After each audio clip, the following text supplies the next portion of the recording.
running the full court. We in it for the love of the sport. Ain't that right? We the real McCoys from the AFC North. We in it for the love of the sport. We the real McCoys running the full court. We in it for the love of the sport. We the real McCoys from the AFC North. We in it for the love of the sport. We the real McCoys running the full court. We in it for the love of the sport. Ain't that right? We the real McCoys from the AFC North. We in it for the love of the sport.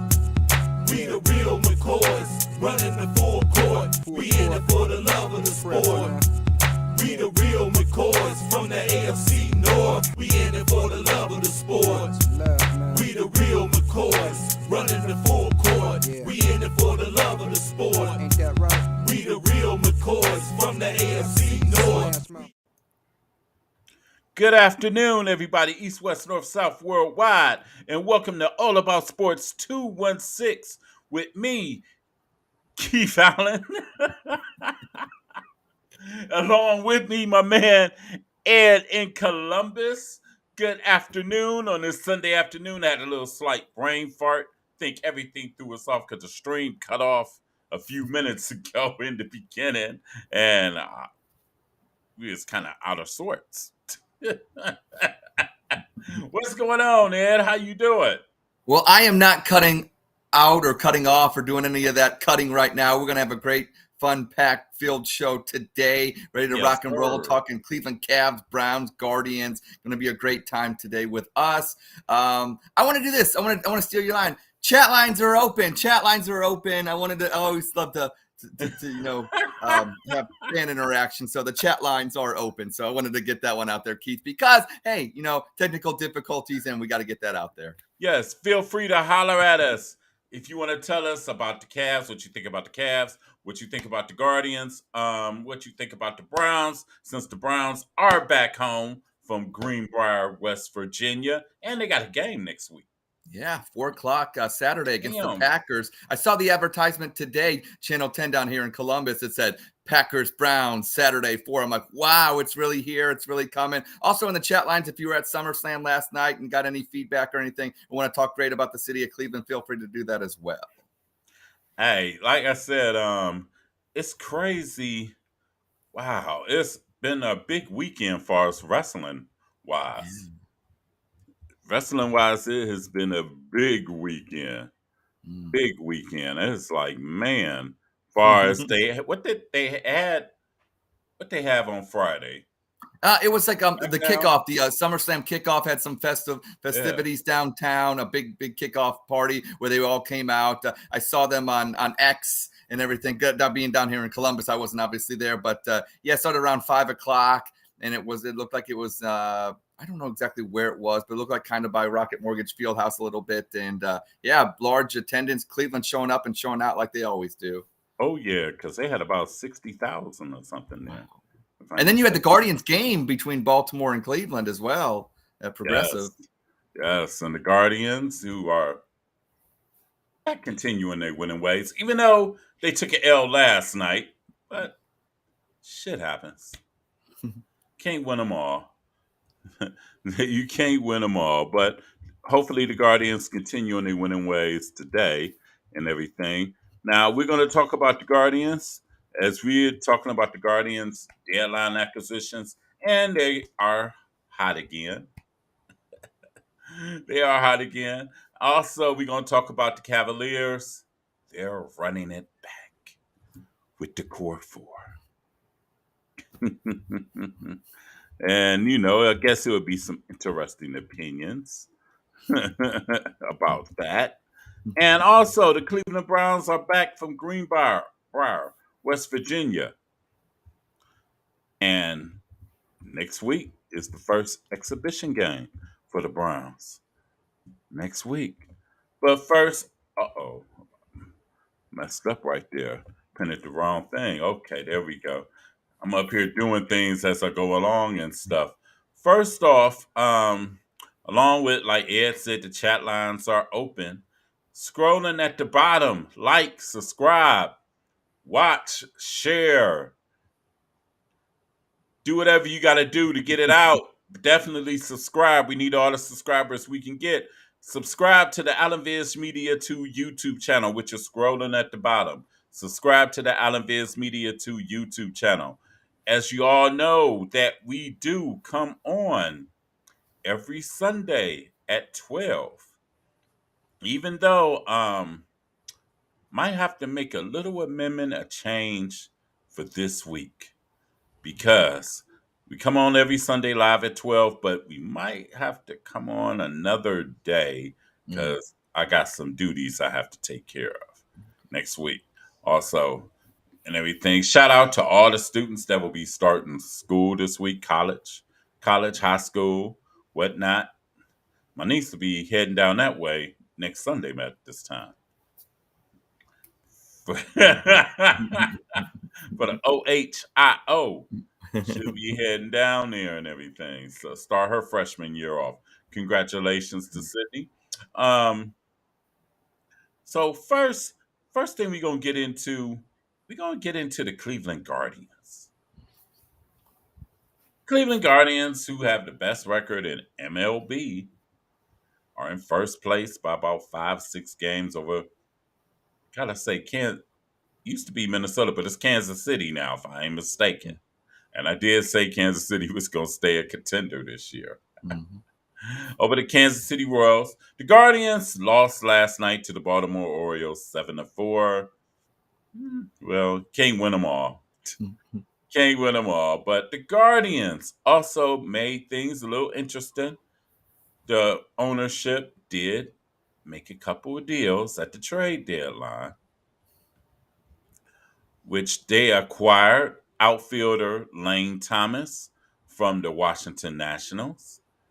And they acquired also pitcher Alex Cobb from the San Francisco 49ers, even though Cobb has yet to throw a pitch in this baseball season. Now, Mhm. Ed, what do you think about both the deals? Deals had to be made. Guardians ownership stepped up there. And I will say this to all the people out there that's saying they didn't do enough. I think this baseball season is unlike a lot of baseball seasons in the past where you have these top contending teams, obviously the Guardians being one of them, Yankees, Baltimore. I think the Astros will creep back up in there and everything. But I don't think there's too much separation between them. I think all teams have flaws. I don't think anybody could have dressed and fixed all their flaws at the trade deadline. The fact that the Guardians got some depth with their outfield with the Lane Thomas from DC. It'd be nice if something from DC actually gave back instead of always giving to DC. So, and the pitcher they got, Alex Cobb from the Giants, obviously he has some injury, but he's coming back from it. So I said this, and I'll continue to say this. These moves were made not necessarily because these guys are going to be the heroes of October. There's no Reggie Jackson with Lane Thomas. There's no Kurt Schilling Mm-hmm. with Alex Cobb. But this is for depth. This is to get us in a better position, maybe to hold on to the number one spot in the American League when we get to the playoffs. So that way we can avoid playing that play-in series, basically. So I think these moves were to solidify the team, make it better, but it was more for October, getting to October, not necessarily for these players being the heroes of October. And that's okay, because if you look at our pitching rotation, if Gavin Williams and Tanner Bybee and Ben Lively are healthy, I'll take my chances. And then you just got to find that other fourth starter in the 7-game series. With this hitting, Lane Thomas, if you can come in and provide that right-handed bat off lefties, okay. But if not, we got Brennan, we got Quan, and we got Angel Martinez, who's heating up and playing some good ball. So I'm not too afraid of what we currently have or what we currently had before the trade deadline. I do like the moves that shows the commitment by ownership, especially to a fan base that has showed up and showed out over at Progressive Field with their attendance this season. So it's nice to see that. So it's all coming together. But I'm happy. But like I said, do these automatically put us as the number one legit World Series contender? No, but we're one of many that seriously have a shot at winning it all this year. And it's nice to see that ownership stepped up. So at least the fans can stop bitching for at least a couple days. um, far as I'm concerned with the deadline deals, it will be seen. I will say this: the Lane Thomas deal. No, they gave away three minors that wasn't going to see the light of day here with the Guardians. Tenya came up for a short cup of tea, and I think the other guy was the guy Ramirez or Yeah. somebody.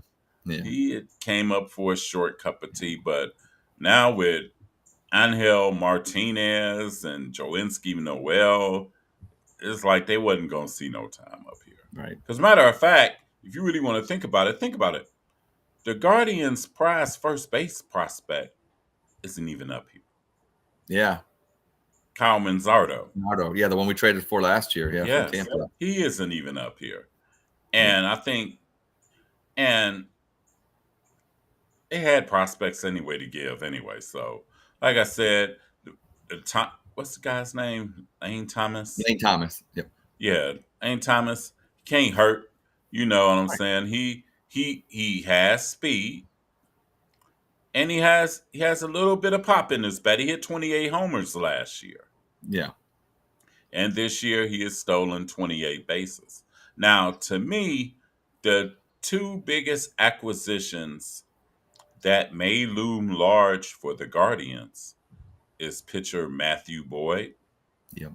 that's in the minors on a rehab assignment right now, and pitcher Alex Cobb, who the Guardians just recently acquired. If one of those two can flourish, one of those two, because Cobb looked good in his rehab start yesterday, and Boyd has looked pretty good in his rehab starts. If those two can come in and going along with Bybee, Gavin Williams, and Lively, you might have something. Yeah.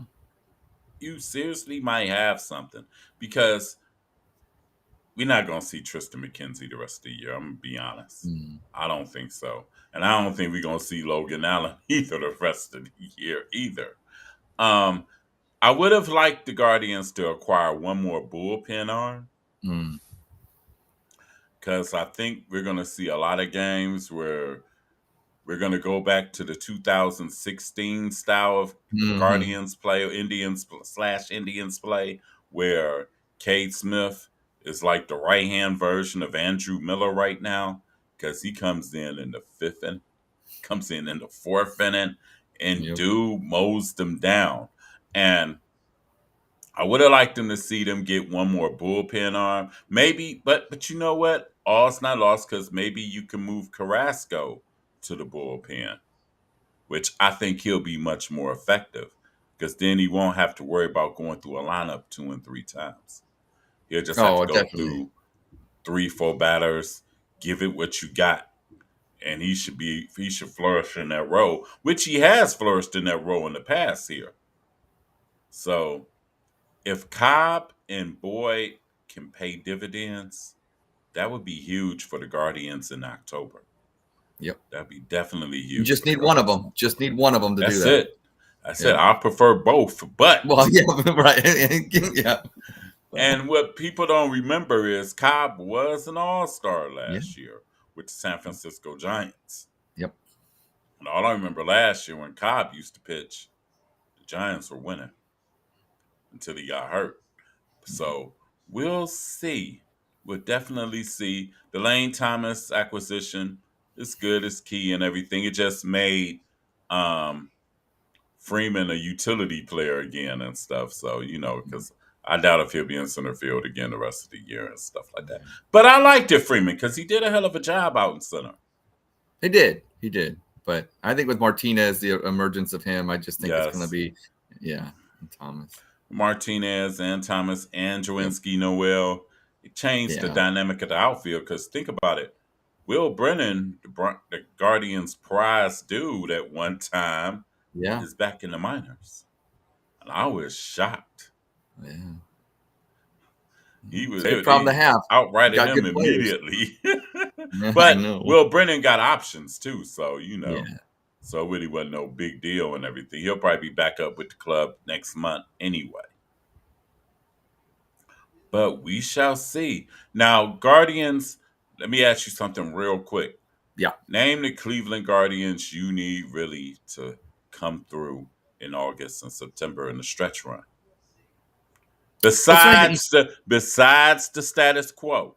Yeah, no, I definitely understand your question, and I would say that I need Jimenez to start batting better. I mean, I know he's a core Yes. player. He gave him $100 million contract, and I don't think that's the answer a lot of people are looking for. But it really comes down to him. Jimenez needs to become a better, stable bat in the lineup because getting to October, we're going to need clutch hits by him. So he's actually my number one. I need him offensively to be better and to get back to the form that he was when he was an all-star, kind of, get because that kind of sets the whole dynamics of this team, because it's a team that gets on base and is aggressive on the base pass. And if he can provide that extra spark and get his batting average up and get the clutch hits and even a little pop, a couple more home runs too, but that'd be nice. But I need to see Jimenez get better offensively. And then Noel, I think Big Christmas is another guy, because he comes from Columbus, and he's got he kind of reminds me of Franmil Reyes a little bit.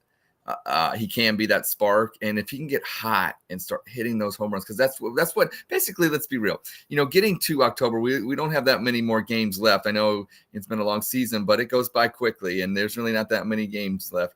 And so if I can get him hot, hitting the long ball, I'm not even worried about his average. I'm worried about the the 3-run homer, that I'm saying the sparks, the stuff, and another guy that it's just been kind of really gotten good lately, Bo Naylor. If Bo Naylor can continue just doing what he does, and it's so fun to watch him hitting 3-run dingers and becoming such an offensive force in this lineup.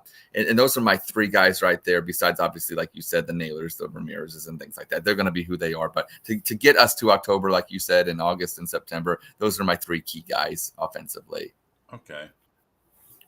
I'm not quite far off from you, actually, on Okay. that, on offense, because I do believe Jimenez, he has to step it up. Yeah. 245 for a core guy. For a core guy, it'd be one thing if he was hitting 245 and he had 25 home runs. Right. Like Naylor, like Big Josh is. But Josh also is like third in the league in RBIs as well and everything.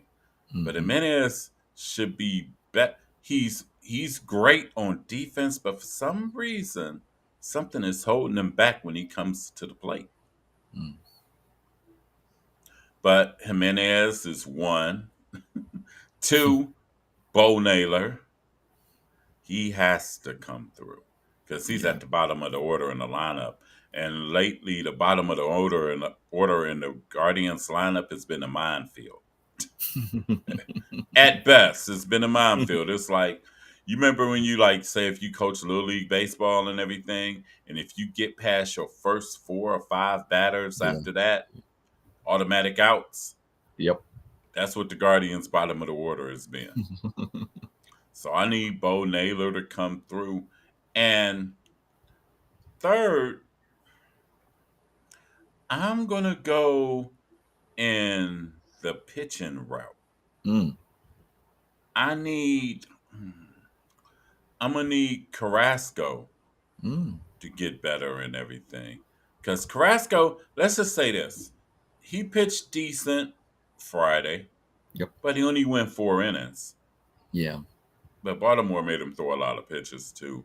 But Philadelphia, he had pitched decent for 3 innings. Then the bottom just fell out.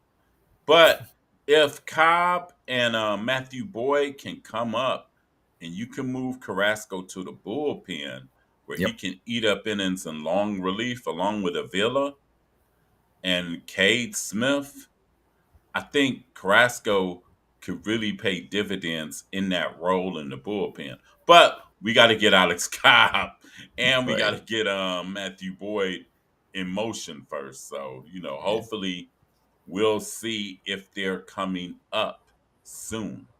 Yeah.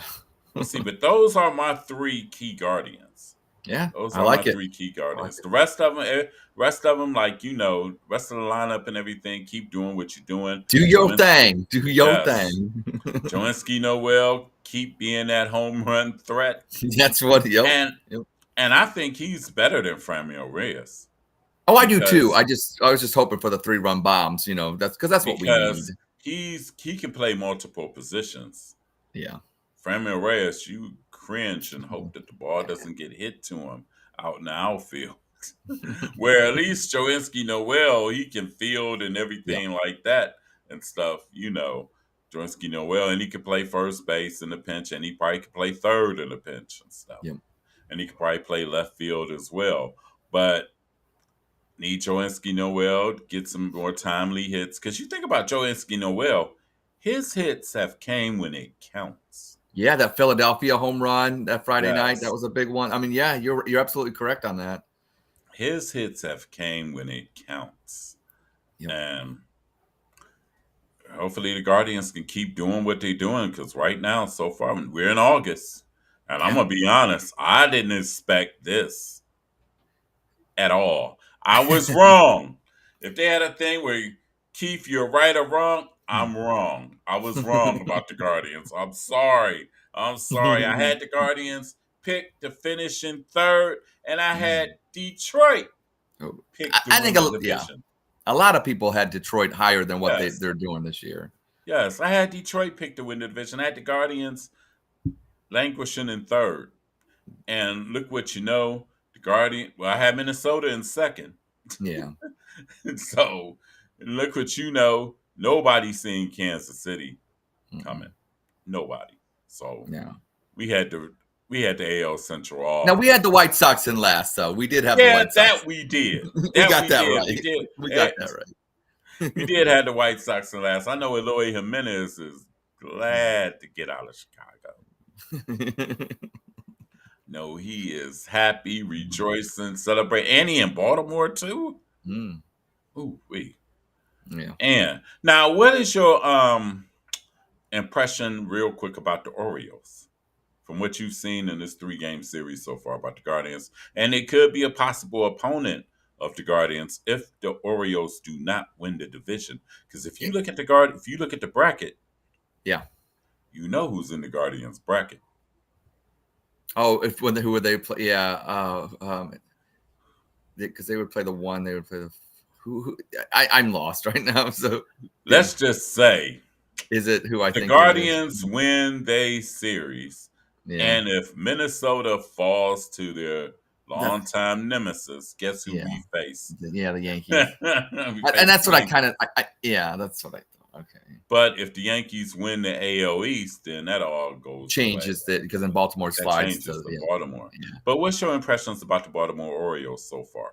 It reminds me. Okay, so I look at it this way. Just like 2016 when the Indians played the Blue Jays, just like 97 when we played Baltimore. I think Baltimore this year, to me, is like Kansas City is. They are a lot like the Guardians. I just think we're better than them. I think when you look at us, like no matter, it's like they're very similar teams, and they're going to win a similar amount of games. But I just think we're better. We have a better our bullpen is lights out. I think that's the one thing. Like the things that we have, the competitive advantage that we have over these teams are bullpen is better. I think when you have or take your best player, give me the package of Jose Ramirez and Josh Naylor. Don't even go by like averages or that. I'll take those two gamers because to me those are gamers. I'll take those two over the two best players on either Kansas City or Baltimore or even a lot of other teams. And then give me Gavin Williams and Tanner Bybee when they're on. I'll take those two over a lot of those other teams' top two in a series, even if it was just the best of 3. So I just like the Guardians just a little bit better. They're very similar. And I'm not saying Baltimore couldn't beat us. I'm not saying Kansas City. I'm not saying anybody couldn't beat us.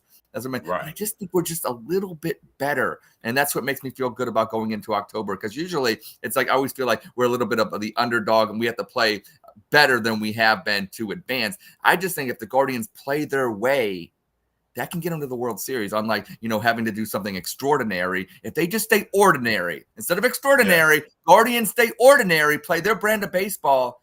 I think they're a little better than everybody else, and that could get them to the Fall Classic. Okay. My impressions of the Baltimore Orioles, they're a very good team.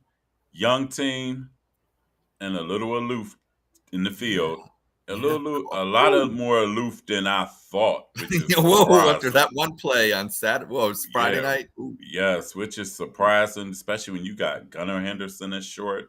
Um, but they did lose their third baseman, Mateo. yeah, He's out. But the other third baseman that they got now, the young kid, he look like he gonna be a stud yeah, he in the does. future. Yeah, he gonna be a stud. Yeah, Um, and the other kid, Holiday at second base, he's finding his way and everything.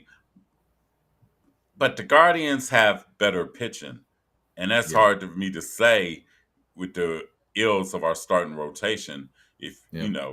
with Bybee, Gavin Williams, and Oops. Lively, Yeah. thank God. I don't know Yes. where the Guardians would be if they didn't have Lively in the rotation. Oh gosh. But I think Baltimore is a good team, but I don't think they are quite right there to be World Series contention, if you know what I mean. Yeah, I gotcha. Their I don't defense, think that. let's be real, the defense, the Guardians' defense, just like our bullpen, is superior. We saw that Friday Yes, night with the bad news birds, not the bad news bears. They looked at the bad news birds, yes, but defense matters, especially come October. yes, sir, it does. And that's where I think the Orioles come up short is on the Yeah. defensive side. Because if you can't give extra outs to the Yankees. Nope. You can't give extra outs to us Nope. or Kansas City or Houston or Houston. Minnesota in that matter. Yep. You cannot give extra outs or even Boston because we haven't even talked about the No, Red I don't Sox. want to say that. I know where are they coming. I mean, We haven't even talked about the Red Sox. So you yeah. can't give teams extra outs because it will come back to bite you in October. Yep. I think Baltimore is like a year away from really being a serious World Series contender. Yeah. I think they're a year away because, man, you go through that lineup. Oh my God. Yeah, I know. Almost everybody in the lineup got double figures and home runs. Yeah. But right now, they're a good young team, fun young team to watch. Sloppy though. They play sloppy They play sometimes. sloppy and stuff, and that comes with the territory with being young and youthful Yep. and everything. Yep. See, the thing is with the Orioles, don't have a OG leading them, Yeah, that's true. where the Guardians got an OG leading them in Jose Ramirez. Yeah. The Guardians take on Jose's personality. If you Yeah. believe it or not, they take on his personality. He's carried that culture two since Yeah. 2000s, Yeah. 2013, 12, something like that. And they follow the way he sets the example. Mm-hmm. He sets the example with him, Jimenez, the infield, and even Rocchio. The ball is Yeah. hit 10 of them three, it's automatic out. Yeah. And think about this. I used to cringe when I used to watch Josh Naylor at first base in past years. This year, dude has played excellent. Yep. I can't ask for nothing no more. Even though yesterday he kind of got jobbed by his pitcher. The He did not pitcher, coming over Cantillo or whatever yeah, that. Cantillo, and I think Yeah. rookie mistake and everything. But Cantillo got Yeah. to learn. You got to run over there. You got to you got to hustle. You run got to. over there, dude. Because hey, you He can't give knocked it teams down. extra outs. Not Yeah. that team anyway. Right. Because Right. they got too many sluggers to Yeah. give them extra. They don't need no help. Right. But Right. but like I said, the infield with Josh Naylor taking a step above at first base. Yeah, I know. Ooh, man. And his free agent year is coming up, and I don't know if the Guardians are going to re-sign him. If they don't, there's going to be a fan revolt because I'd say right now, I think, Jose Ramirez, we all love him. And you know what I'm saying? But I think Josh Naylor, he is the heart and soul of fans' appreciation of this Yes, team. yes, and you got to make an effort to sign him because look at this. Jose Ramirez took a discount Yo. to stay here, and a lot of people would probably agree that you could say the Guardians probably wasted some of Jose's years Yeah, I would agree. here because think about it, they haven't really tried to win since 17, Yeah. to be honest. This year they've tried to win, but They haven't really tried to win nothing since 17. Hmm. So they owe it to get Josh Nader on the dotted line.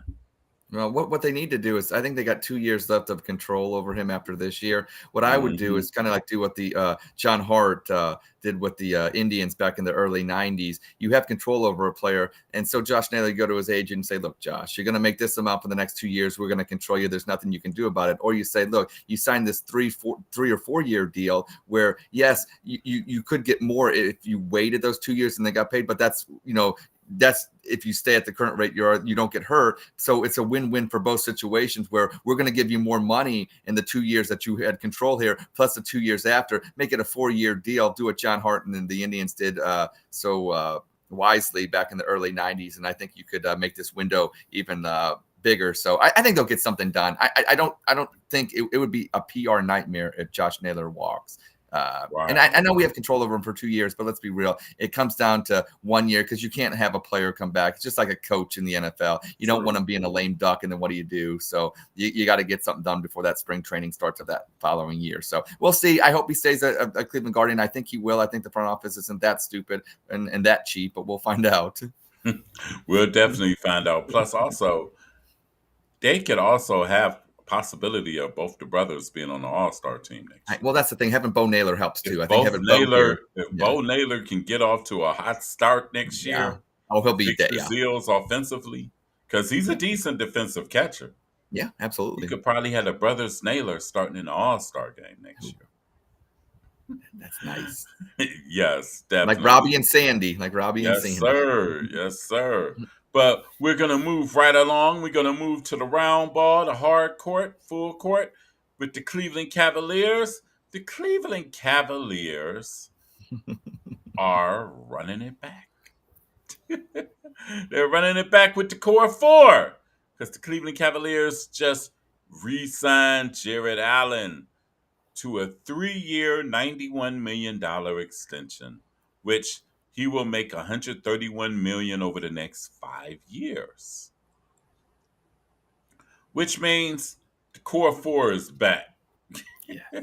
So, Ed, let me ask you this.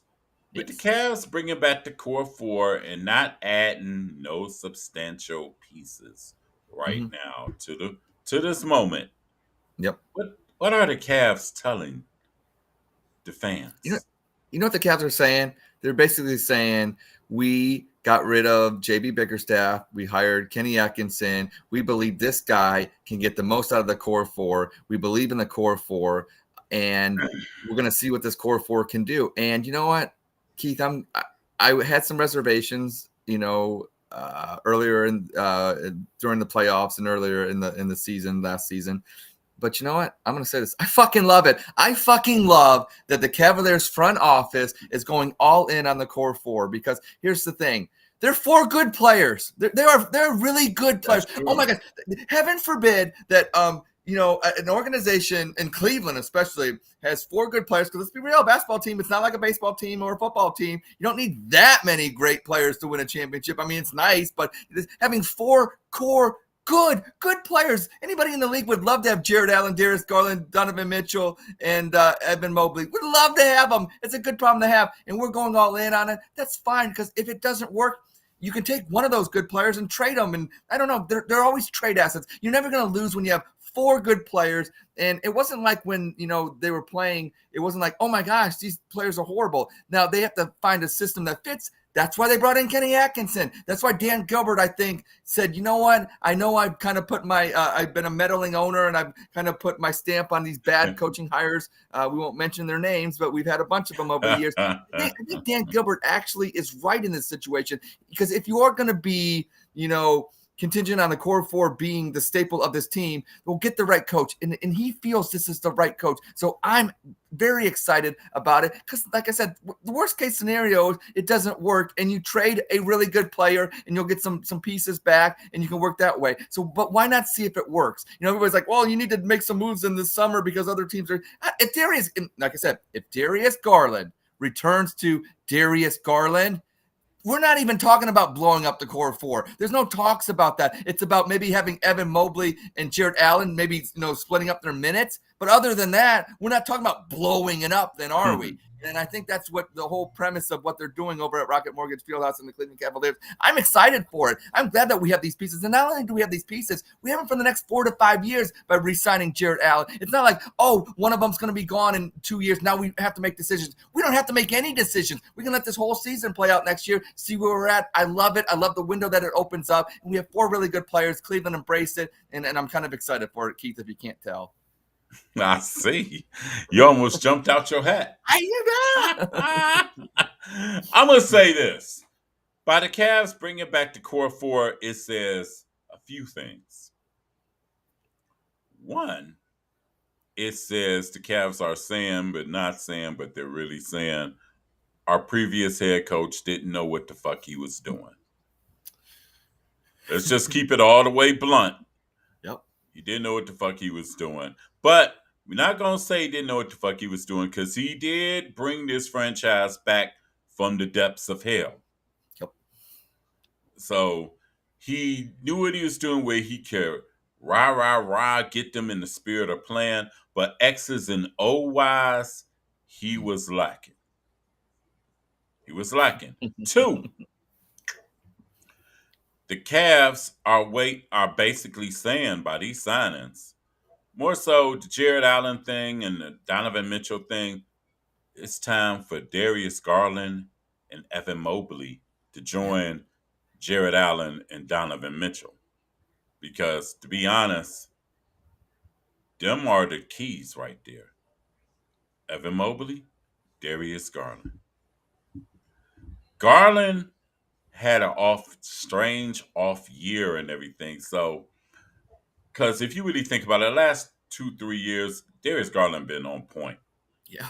Besides this past year, and he had a lot going on, and he had injuries and he had stuff going on with his family and everything. I can give him a mulligan on that for last year and everything. And I actually think Darius Garland's going to have a better year. But Evan Mobley is the one that has to come to the fold. He's the one. He's the one. And don't get me wrong, considering no offensive game, you're averaging 16 and 8. It's pretty damn good, but the Cavaliers need more. Yeah. They need him averaging like 20 and 10. Yeah. If Evan Mobley can average 21 and 10, the Cavs could be anywhere. Because, see, right now, if I look at the Cavs right now, honestly, I got them anywhere from 4th to 7th. 4th to 7th, just being fair. Because I got Boston. Boston's ahead of Boston's in the class by themselves and everything. Because they're even going to hold it down, even though Porzingis is going to be out for the first half of the season. Boston's in the class by themselves. They're sitting in a penthouse in the East. Then you go down the floor, you have Milwaukee. Milwaukee with Giannis. If Giannis is healthy, Milwaukee is a strong contender. If Giannis and Dame Lillard is healthy, and this will be the first year of training camp under Doc Rivers and everything, so there should be no excuses for the Bucks this year. Then 3rd in the East, I have the New York Knicks. Even though they lost Isaiah Hartenstein, they got Mikal Bridges. So that team will be positionless basketball 105 in a sense. If they get another backup big man, watch out. And if Julius Randle fits in with this team, watch out for the Knicks. But then after that, it's where it gets muddy in the East because you got 4. If I was to go 4, I would probably say it's a toss-up between Philadelphia and the Cavaliers. Yeah. Philadelphia, even though they did get Paul George, but really think about it. What has Paul George won and what has Joel Embiid won when it counts the most? Can you ask yourself that? Answer that. My silence is my answer. Which brings me to 5. I can easily go Cleveland Cavaliers, Indiana Pacers. Yeah. Indiana Pacers, think about it. Indiana Pacers got to the Eastern Conference Finals Mhm. without their second leading scorer, Matherin. We forgot about that. And they had Halliburton was out for like the last 2 games of the series against Boston. So Yep. you got Indiana. Yeah. Then I can also go down to 6. It could be the Cavs or the Orlando Magic. Yeah. Orlando. Yeah.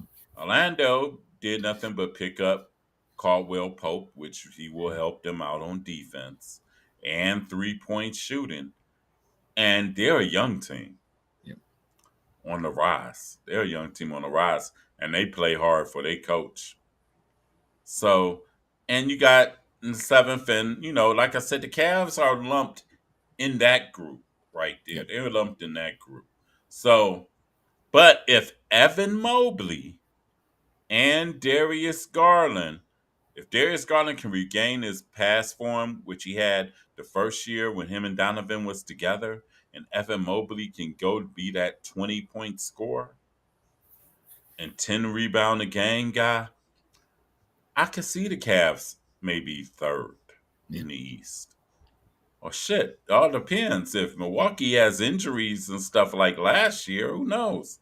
They could Yeah. probably go 2nd or whatever. You know what I'm saying? You never know really in the league, for real, for Right. real. But right now, I have to go to Cavs off from 4th to 7th. But I also will say this. Another big move the Cavs made, even though we're not saying nothing about it now, is if Jalen Tyson. I was gonna mention that. I'm glad you beat me to it. Yep. If Jalen Tyson shows his mettle in preseason, if I'm the Cavs, I'm starting him at the 3. I'm starting him at the 3. Because, I mean, what else do you have? You want to start Strus again at the 3? Hell no. You want to start Okoro at the 3? Now, Okoro's a good guy coming off the bench. He can play defense and all, but Right. he can't hit shots when they matter the most. Yeah. I would try to start Jalen Tyson at the 3. Yep. If, granted, he shows out in camp like he showed out in Summer League. Yep. Granted. So, hey, and we're going to see what the new system has with Kenny Atkinson. Because like I said, was Kenny Atkinson my first choice as head coach? Hell no. But like I said, I'm not going to clown the hire at all and everything. It's probably the best hire with the Dan Gilbert hires that in the last 10 years that he's made. But I did say whoever he hires as the assistant coach, well, the assistant associate head coach, Right. The number 2 guy. Yeah, it usually becomes number 1 guy, quickly. yeah, is the what's name, but we'll see and everything. But I got the Cavs anywhere 4 to 7. Okay. Anywhere from 4 to 7, just being fair and everything. But Mobley and Darius Garland, and really, I think Darius Garland's going to bounce back. I think so as well. Mobley is the question. Well, yeah. I mean, like I said, defensively, you could be a defensive player of the year. You're already at those kind of accolades now. It's just the thing about it is, it's just get a little bit more offensive and stretch that floor out. But I think he's going to work on it. I think he's going to get better. Yeah. He's such a talent. But I don't know if, like I said, I think last year, I think that was the thing that kind of made Cavs fans and us go crazy was we didn't see that growth. And maybe it was just one of those things where, hey, some years he plateaued, and hopefully this is a year they can kind of go up a little bit. And we're going to need him to do that if we're going to become a top team and beat Boston. Yes, sir. Because right now in the East is Boston and everybody else. Yep. Boston it's like the league. It's like the Eastern Conference is the Temptations, and Boston is David Ruffin. Whoa. They're Nice. just standing out. I got sunshine. And they showing off their title rings and everything. Yeah. And the rest of the East is like, and Boston like, nobody coming to see you, Cleveland. Ain't nobody coming to see you either, Philly. Y'all I just can't remember. work it like the Celtics. Yeah, I know. Yeah, David Ruffin, or if you for more new school cats, the Bobby Brown of the they got Temptations, yes. yeah, Yes, right. when you put it in that Yeah, perspective, you are yeah. absolutely right. Yeah. Love it. We're You going are Motown. We're going absolutely R&B right. today. We're doing it all here on this Yes, show. sir, definitely. Which brings me to cool or not cool. Oh, Got three quick ones. Cool or okay. not cool? Cool or not cool with the way that Steve Kerr has worked his rotations in the Olympics, where it's been times that Jason Tatum didn't play, DMP, Tyrese Halliburton, DMP, and most noticeably, Joel Embiid, DMP. Oh, jeez. Cool or not cool? I'm gonna say it's not cool, even though from a fan's perspective, I think it's cool that I get on X and I see people complaining about Steve Kerr and his playing time for players as a Cavs fan. Like, oh my goodness, Jason Tatum isn't getting playing time and he's upset. Oh darn, as a Cavs fan. Joel Embiid's not playing. Oh darn, as a Cavs fan. Even Tyrese Halliburton. Oh darn, as a Cavs fan. But you know what? No, it's not cool because you assemble a team. And I know this isn't 1992 where we're beating teams by 50 points. The rest of the world has caught up to Team USA. The blowouts are, a 20-point win is a blowout now compared to 50 points back in the day. And I get that. Yeah.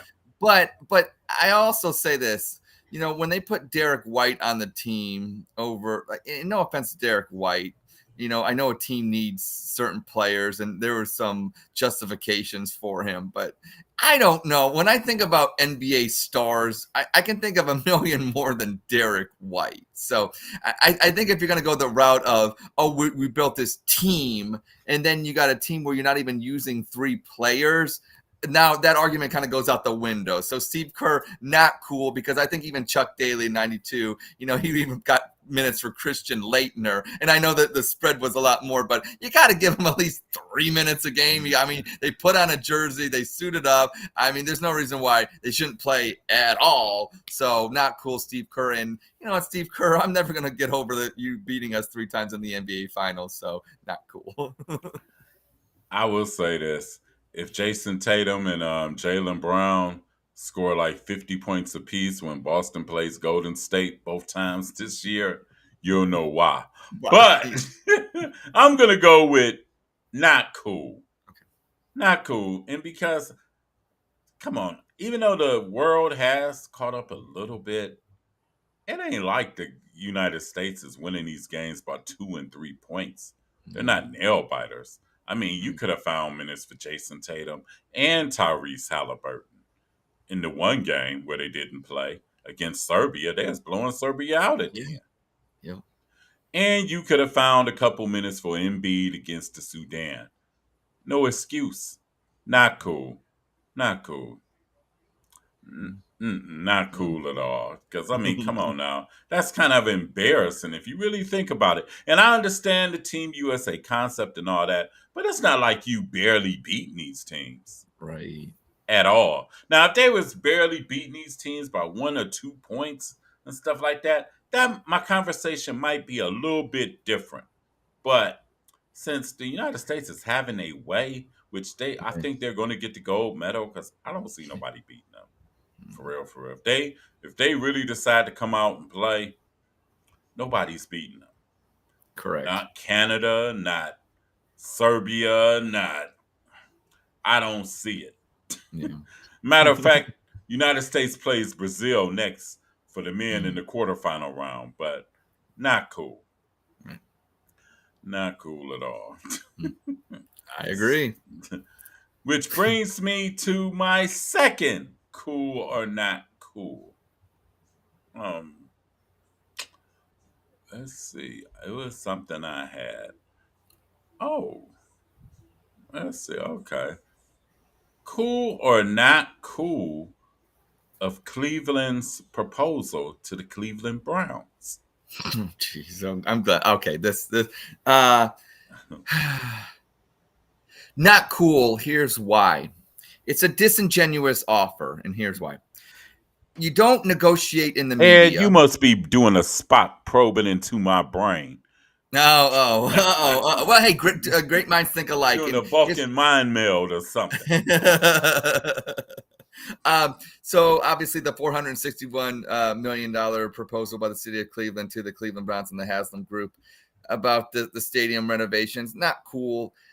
Like I said, you don't negotiate through the media, and also, let's be real. The reason why they did that, and especially Leon Bibb, Bibb, Mayor. What is it? What's his first name? Justin. Justin Bibb. Justin Bibb. I say Leon because the news anchor, yeah, but that's Justin, his nephew. So yeah. Yeah. Okay. Justin Bibb, Mayor of Cleveland. You're just doing it to save your butt and making it seem like you tried to save the Browns when you had all these months. We've gotten to a point where it wasn't like now all of a sudden, we're in the first quarter of negotiations. I would say we're probably in the fourth quarter, and there's probably less than 5 minutes to go, according to the Haslams. Let's be real. So let's just throw this Hail Mary and make it look like to the constituents of Cleveland that we tried to save the Browns when the Haslams looked at that and like 461 million. They're laughing. It's like that meme of 50 Cent rolling up and he's laughing and then he rolls away. Okay, that's where we're at right now. It's not going to be enough. They're going to go to Brook Park. They're going to build a dome. And I think it's pretty sad that, an administration once again has failed the people of Cleveland to actually live in the city of Cleveland. We lost the Browns in 95. They're going to lose them again. It's not as tragic, obviously, this time, but no, to throw out this thing. And like I said, they purposefully did it through the media because they knew of the time and where we're at in these negotiations. They did it to make it look like they care, and they didn't care. If you would have cared, you would have gotten something done earlier. So it's just smoke and mirrors, and by an administration that wants to make themselves look good. And I mean, that's what politicians do. So, true. But the Haslams are not going to buy it, and they're going to go to Brook Park, and we're going to pay a lot for ticket prices. But guess what? We're not going to be cold. Go Browns. That's true. I have to go with not cool. It was a little slick move. Try to put a little slick move and everything. Because here it is. You hemmed and hawed all this time. And the Haslam's been talking about a new stadium since 2020. Yeah. Even though I know that's before his time as mayor, but in the last 2 years, and especially within this past calendar year of 12 months, y'all didn't come with no offers on the table or nothing. Matter of fact, you even had one of your main people try to stop the Browns. Oh, yeah, that's possibly right. Even for Brook Park, one of the councilmen. Yeah. And it seemed like it was just an offer to say, hey, we tried. And because sometimes, when, let's just say, for example, if you're out here dating a female and stuff like that, and you're trying to get rid of her, and everything, so you won't call her, or you will barely even ever call her. She can text you and all that whatnot, and you barely even pay her attention. So then you call her and be like, let's go to the movie. So it's a movie she don't like. Let's go see the Planet of the Apes. And you know damn well she don't like Planet of the Apes. Right. It's something you want to see. Something you want to see instead of what y'all both want to see. Right. And what Cleveland did, they gave the Browns something that they want to do. Yep. Not Jimmy said $600 million. And plus, I think Jimmy was playing chicken with that anyway. He had no intention of really refurbishing that stadium. No. They just redid the stadium a couple years ago. Yeah. And think about it. You saying a 30-year plan for that, where you're going to need repairs on that stadium probably in 5 years after that. Yep. After 2028, you're going to need repairs on that stadium in 2033. Yeah. So what are we really doing? Yeah. I mean, what are we really doing? It's like, nah. It's like you said, disingenuous. It's like, we're going to take the heat off our asses and everything, and make it seem like the Haslams are the bad guys and everything. Yep. And everything is just happened almost 30 years to the time where the Browns skedaddled out of here with Art Modell. Art Modell would have moved that team to Alaska if he could get some money out the deal. He would have moved That's that right. team to The Moose Alaska. weren't paying like Baltimore were, though. The Moose Right. weren't. Exactly. And it's the same thing where you took care of the Guardians, you took care of the Cavs, Yep. but somewhere along the line, you gave the Browns the gas face. No, no. Isn't Cleveland getting a women's soccer stadium? Isn't that what's going down to as well? Or I mean, I saw some. Yeah. So I mean, well, I mean, that's look. There's only a finite amount of money and things like that. So, and if the Haslam's don't feel like they're the number one priority, like Modell didn't feel, they're going to go elsewhere, and that's what they do. These rich owners, that's what they do. And see, the thing is, what Cleveland underestimated with the Haslams, because see, Art Modell was broke. He was broke because he had lost that that money from the Indians. Yeah. From 81 dates, and that's hard to make up. Yeah. Where you got Jimmy Haslam. He's printing money. He's printing money. He's printing money, and he has vision. Yeah. And sometimes, and this is what I say about the city, sometimes they don't see the forest above the trees. Yeah. They just look at it one view where it's been like this forever. We got to keep doing this. No, you got to step out your comfort zone. This is why the lakefront has never been developed. Because they run into the same opposition themselves. It's really themselves. Right. It's themselves. They're blocking themselves. Yeah. Because, I mean, hopefully, with it, all it's not lost. Because if when the Browns move to Brook Park, hopefully they develop that land. Right. And make it something useful for the all citizens year round. of Cleveland. All year. Yes, all year round. Yeah. So, cool or not cool? Do I got a third? Not cool or not cool? Oh, okay. We'll do one real quick. Cool or not cool? Will Brennan get an option to the minors? It's cool for Guardians fans, not cool for Will Brennan. I like Will Brennan. I like Silly Willie. I think he's a fun guy, and it reminds me of the whole Brian Giles kind of Richie Sexton thing back in the 90s. I'm all for nostalgia. I think he plays hard. I like him. I think he gets clutch hits. But then I look at his stats and I'm like, well, he's not as good as I think he is in my head. Like sometimes you look at a ball player, and to me, just watching him, I think he's better than what the numbers say. So it's kind of like it's one of those catch-22s there. But like anything, he gets to come to Columbus, and I live in Columbus, so I guess I could go watch him play. So that's cool. Y'all can get acquainted. Yeah, I like him, but look, I want the Guardians to win. And so whatever is to me, what's cool is making them win games. And if they feel they got other players that are better that can make them win, then I can't argue that. So not cool for Slick or Silly Willie, but cool for Guardians fans because we got some better talent out there. And we made a trade to get somebody better. So I'm all good with that. I'm going to go with cool. Will Brennan's young. Yep. He'll be back up here in no time. He'll be back up here. And you said something to the point where Will Brennan, he's a good player, but when you look at his stat line, you'd be like, yeah, what's really happening? I know. Dude. Oh my. So I have to go with cool and everything. Because like I said, the Guardians are going for a championship. Yes. For the first time since 1948. Yeah. And actually, with the way the American League is, it's open. Right. It's open. Because think about it. The Yankees aren't as dominant as we thought they were. Baltimore is young. Kansas City is young. Minnesota is Minnesota. Good answer. Houston, I wouldn't want to play them in the playoffs. Right. But they are not invincible. Right. They're not invincible. They can be beat, especially now since Kyle Tucker is on a 60-day IL.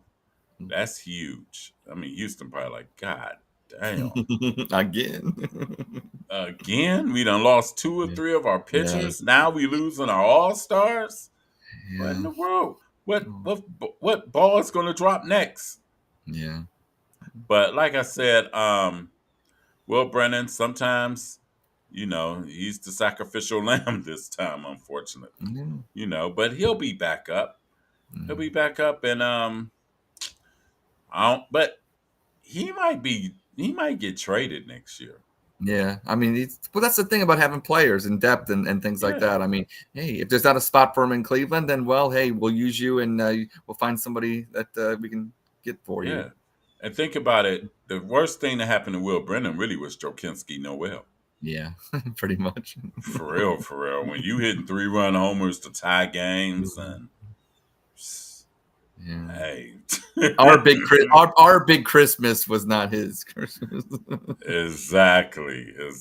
So I have to go cool on the Cool. Guardian side. Not cool, if you will, Brennan. No.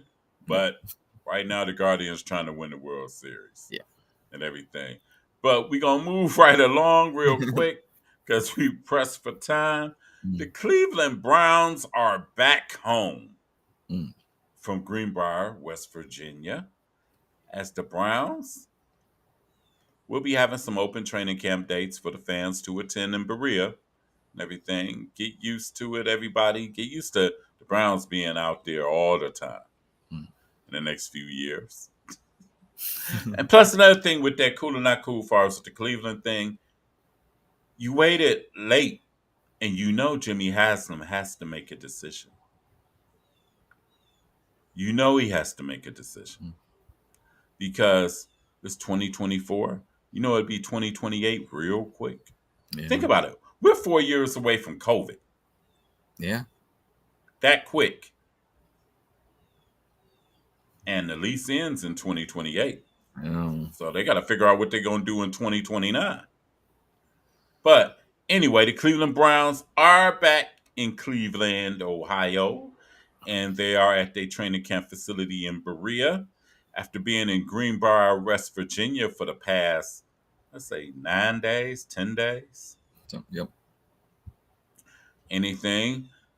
Any impressions of any Browns so far? Um, I like that Deontay Foreman's injury is not as bad as we thought. So there's, Yes, thank from the God. yeah, from the fact that the injuries we don't seem to have too many. That's always good. I mean, knock on wood. Um, I think the defense looks really good. I saw Denzel Ward, picking off a few passes, looking good. I think what it comes down to is we're getting to a point where the less you hear about it, the better. Because I don't know, hearing all these, big stories from training camp. Usually, as you go around the league, it's not a good thing. It's somebody holding out. It's a major injury. It's somebody, what I'm saying. But with this, as the Browns are a veteran team now, and pretty much there's not too many open spots. The less that I heard, and more or less just seeing highlights and just normal highlights, passes being caught, tackles being made, or things like that. It's becoming not as exciting, and that's a good thing, kind of. Yes. So, I mean, to answer to your question, I guess, it's not the fireworks and things that I can go on and rant and be excited about. I'm kind of in this monotone voice because things are kind of just, the way Kevin Stefanski would like them, and that's a good thing. Yeah, definitely. Well, I'll say this. Well, so far I'm reading an article, looking at an article here, and it says from the USA Today, and it says 7 Browns who's gained the most through 1 week of training camp, Mm-hmm. where they have one quarterback Deshaun Watson, who's coming back off injury and everything. But I doubt if we see him in the preseason. I You don't think he'll severely get one doubt that. series at all? He might. He I, might. I hope so, because I don't know. It is a new offense. It is. I mean, just Yeah. I mean, I don't know. I don't want him to go into week 1 against the Cowboys, and this is the first time he's going to be running the system. I don't know. Yeah. True. Then they got number 2 quarterback Dorian Thompson Robinson. I've heard some good things about him now. I have heard. Yeah, I have heard some good things about him and he gonna probably get most of the reps against the Packers Okay. this Saturday. So Robinson has to prove really his status to make the team, since Yeah. now they got Jameis Winston and Tyler Tyler Huntley. Huntley. Yeah. He has to prove. Nick Chubb Yeah. looks good, even though he's on the unable to perform list and everything, but he's been running, lifting, and everything. He's been doing things a little bit ahead of schedule. Then they said Cedric Tillman. Oh, that's a good one. We're gonna need this to come to fruition here. Yes, because really after Amari Cooper, you really don't know what you have I mean, at wide receiver. Really after Amari Cooper, Jared Judy, and Elijah Moore, and really Judy hasn't really proven himself really in the league for real, for real. And Elijah Moore has been a question mark in the league for real, for real. Even though, believe it or not, last year Elijah Moore had his most productive season. now didn't he get a concussion or something the other day? And Yes, that's a I'm getting kind of concern. worried about the number of concussions he's been having. So Yes. Then they had wide receiver Matt Landers. I know if that name came out, he made a nice touchdown grab the other day. He's a big, tall guy, right? Isn't he like 6? I mean, he's pretty Yes, tall. 6'4", 6'5". Yeah, runs a They 4.37, something like that. Yes, that's intriguing. Now, I don't Yeah, it think is. he'll make the actual squad, No, but I think practice he'll squad probably be maybe. on the practice squad. Yeah. Yeah. He's actually this year's Austin Watkins. Okay. There's always there's always somebody. Yep. Mhm. Rookie second round draft pick, Mike Hall Jr., Okay. which Rotational guy. and Rotational guy. actually right now he can do a lot because Tomlinson is going to be out to the regular season. And Oh. Shelby Harris is dealing with injuries as well. So, Okay. Well, that's and good. Hey, more reps. It'll be good. It'll be more good. reps for him. Then Mm. quarterback Miles Harden. Mm. Browns somehow know how to get cornerbacks. That's not a bad problem to have. But it's a passing league, I hear. Yes. Yes, exactly. Miles Harden. Miles Harden is doing things in training camp, but we got to see. Ain't nobody suited up and played in the game Mhm. yet. So Well, we'll see. yeah, It's it's like fun. the Hey, dog. football's back. People get excited for Yes. they don't even got the pads on sometimes, and they're out there not hitting, and people are getting excited. Right. And I can't lie, I'm one of them. So it's fun. Exactly. Also, I want to give a congratulations to all the guys that made the Hall of Fame over the weekend in Canton for the enshrinement and everything. All the guys that got their bus made and everything. Congrats to you all. You are a valuable service to the Yeah. NFL and the fans of the NFL. Any one person that highlight stands out to you that got inducted in the Hall of Fame Well, this past obviously, year? and this the Steve McMichael thing, and here's why. Okay. Look, I know they're showing him, and he's very, very sick, and they were at his Yeah, that's bedside, and tough. I wish they would not show the photos a little bit. Like, look, my mom always said this: there's no dignity as in death, and as you're getting to that point. And I know it's exciting for the family that he got in, but there's some people in the media that would go meet with him, and they'd always send out a bedside photo of him in the hospital. And I just thought, is that really necessary? Like, if I'm Steve McMichael, if I was a Steve McMichael playing for the '85 Bears, I think I'd probably knock you out. Okay. But I just feel like there's no, we all know that the state and condition that he's in, and it's sad. But I hopefully that, he got to experience some of the joy, getting his gold jacket, but it seems like it was for everybody else but him. And that should be something more private with his wife when it comes to those kind of photos that have come out lately. And I find it almost disgusting, some of the people that are trying to, and I understand that they want to talk about him and they want to do that, but I'm more into showing him in a better light, a younger light, and letting those kind of intimate photos be for the family. So that's my take Yeah. on that one. But I'm really excited for him because of the situation that's going on with his health. Yeah, definitely true. Um, let's see anybody stand out for me. Mm. Oh, I know. Devin Hester, because he mentioned Josh Cribbs. He said Yeah, Josh Cribbs Devin should be in the Hall of Hester. Fame. Yeah, because Yeah. he came in as a special teams player. Yep. And you know how hard it is for a special Yeah. teams player to get in the Hall of Fame, which means there's light in the tunnel for possibly Josh Cribbs in the future. Correct.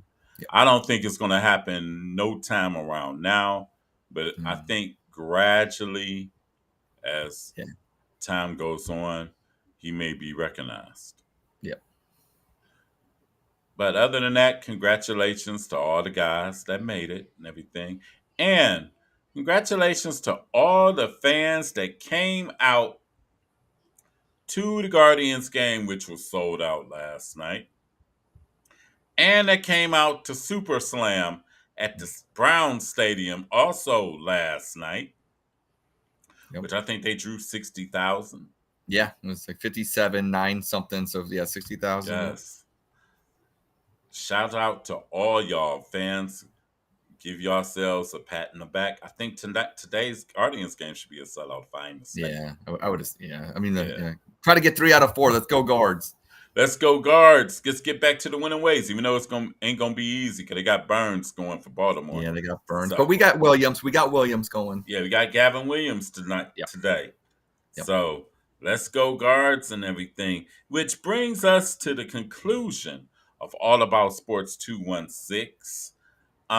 We'd like to thank you all those who tuned in and watched us. Hey, and I had to get their feed reconnected back to Twitter and everything. They make you pay money now. You know, how dare them? Right. They make you pay dough now and everything. But, we like to say thank you all for those who've watched and everything. Be sure to check us out later on this week. I don't know. I might shoot for a Friday because I got things I got to take care of. Friday or maybe Saturday evening. I'm not sure. Okay. Browns play 4:00 Saturday. But you know what? Maybe we can do after post game and everything. Okay, Even just though throwing that out there, just wanted to put that you did. Yeah, that is true. Might do after post game. You know what I'm saying? Sound like a plan and stuff like that. It sounds like a plan. But to everybody, have a safe week. Stay out the way. Keep your head on a swivel. And I'm gonna say this in closing. For those of you all that's the election is coming up soon. And I'm not really the most politicalist person in the world and stuff like that. And truthfully, I don't even have a dog in the fight, for real, because it's some things with both candidates I don't fuck with, for real. But if you are going to vote for a candidate, do your research. Yeah. Do your research on both candidates and pick the one that will best serve you. Yep. Because remember, they actually work for us. For real. I mentioned that. Wow. Wow. They actually work for us. Yeah. But pick the candidate that best serves you. Because if I hear another person say, oh, I'm voting for her just because she's black, or I'm voting for him because this and that and the other, that's lame. Find out which policies are they going to enforce. Because we got a lot of shit going on in the world right now. A lot of shit. We got this migrant crisis going on. We got police brutality going on against our young black men going on and everything. We also got violence going on in the inner city itself. Yeah. And we also got, what is y'all going to do for us since you're doing for all these damn migrants?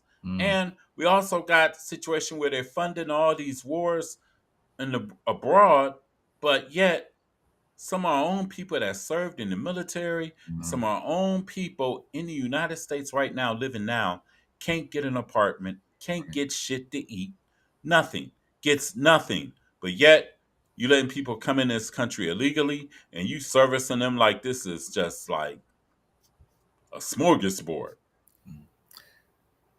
I don't want to say it, Keith, but there's a word that might be the R word. We might be going into a recession. So I'm just saying we are in a recession. I know. I'm glad you said that because every time I go to the grocery store, hey, I know what you're saying.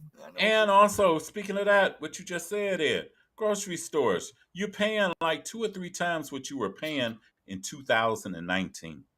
Oh, jeez. I just went the other day. Oh, my God. Yeah, you're paying like 3 or 4 times more.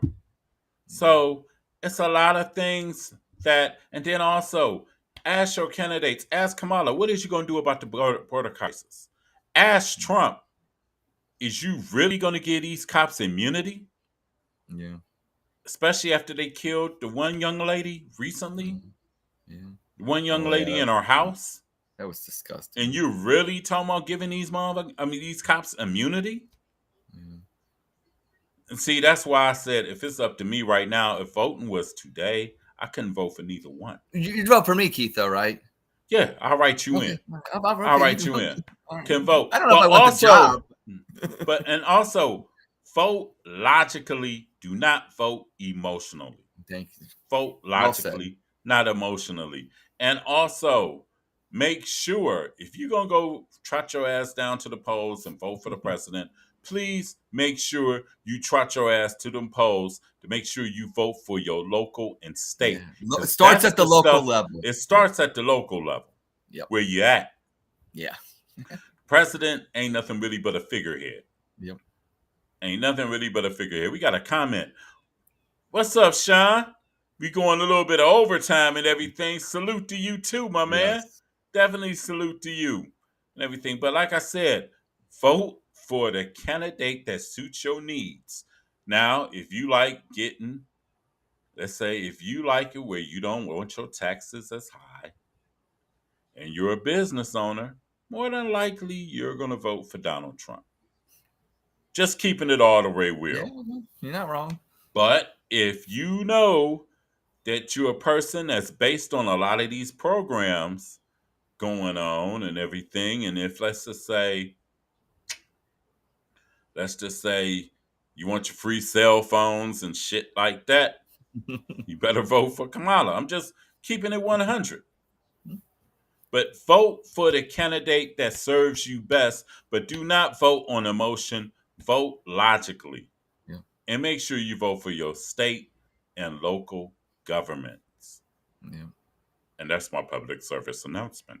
All right, well said, Keith. The only thing I'm going to say is, you know what? You got your one vote. You don't owe it to anybody. If you want to keep it, private, it's up. You know what I'm saying? Have these people. You don't always have to get on X or Facebook or this or that and fight with everybody. You can just go vote and not fight. You don't have to fight. Voting doesn't mean you have to fight. So I say keep the peace. Just go vote. Yeah. We're Americans. We have the right to vote, and your vote does not have to be public. So that's all I got to say. Exactly. Vote for whoever the fuck you want to vote for. Do what you like. Like Digital Underground say, do what you like and everything, but there you go. Vote logically, not emotionally. Vote with logic that makes common sense. Yeah, well, they don't have a lot of that in Washington, so it'd be nice to get some. Dude, like I said, I got other stuff to say, but I'll save it for another day and everything. Well, maybe we'll have a special, do something fun coming up in the next couple of months. We'll do something exactly because hey, crunch time is coming for that too. Yeah. November the 5th. Crunch time is coming for that. Big election. But anyway, we are out.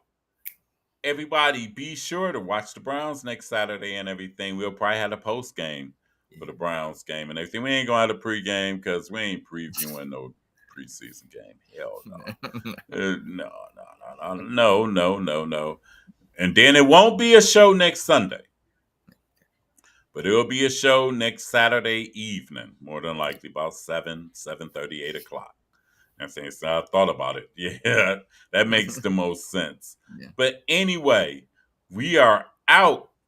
Everybody, be well, be safe. Enjoy your sucker-free Sunday. Stay out the way. Keep your head on a swivel. And for Keith Allen and Ed in Columbus, we are signing out. All About Sports 216. See ya. The sports. We the real McCoys, running the full court. Yeah. We in it for the love of the sport. Ain't that right? We the real McCoys from the AFC North. We in it for the love of the sport. We the real McCoys, running the full court. We in it for the love of the sport. We the real McCoys from the AFC North. We in it for the love of the sport. Love, man. We the real McCoys running the full court. Yeah. We in it for the love of the sport. Ain't that right? We the real McCoys from the AFC North. Smash mouth, We in baby. it for the love of the sport. We the real McCoys running the full court. We in it for the love of the Press, sport. man. We the real McCoys from the AFC North. We in it for the love of the sport. Love, man. We the real McCoys running the full court. Yeah. We in it for the love of the sport. Ain't that right? We the real McCoys from the AFC